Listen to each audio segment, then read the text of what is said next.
All right, folks, we just had the story about Richwood having mandatory water restrictions. This is the level of the Cranberry River since August 14th. Look at the general trend down. Every time there was a dip, or every time there was a spike, I should say, there was a drop that was even more than the previous drop. And right now we are at the lowest level of the summer. And that level right now is about 2.81 cubic feet per second. The average flow rate for this time of the year is 65 cubic feet per second, and the record is just under 1 foot.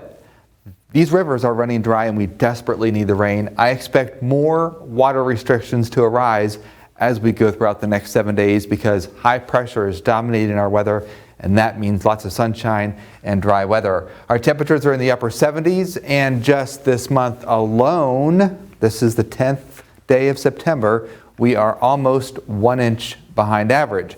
So here's what's going on, folks. We have high pressure in place and a very strong high. Meanwhile, we have the tropical storm that's in the western Gulf of Mexico. Now, this tropical storm, you would think, because most systems move west to east, would basically veer off and head towards our region.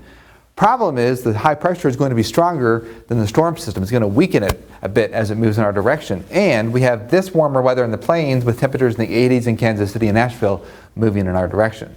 Now, we start that trend of warmer temperatures overnight. We're only down into the 50s. But I'll tell you what, it'll be a gorgeous sunset, so send your photos in and we will put them on the air. 84 tomorrow, the wind picks up a little bit.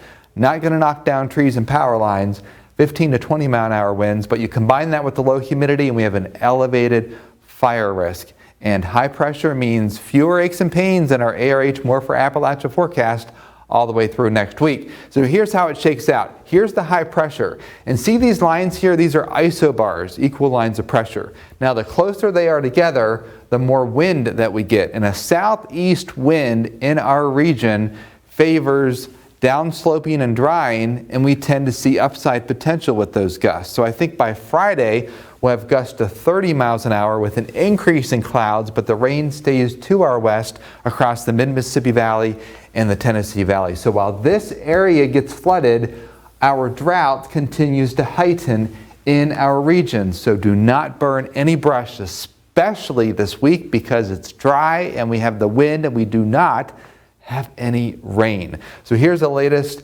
on Francine, still a tropical storm with winds of 65 miles an hour.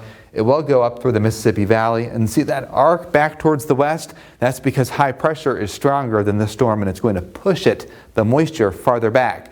So over the next 7 days, high fire danger all the way through Friday. The winds will gust 30 miles an hour by Friday afternoon. That'll be the windiest day. We drop a few degrees in temperature, but we are mostly sunny and warm Monday and Tuesday, back into the low 80s on Tuesday.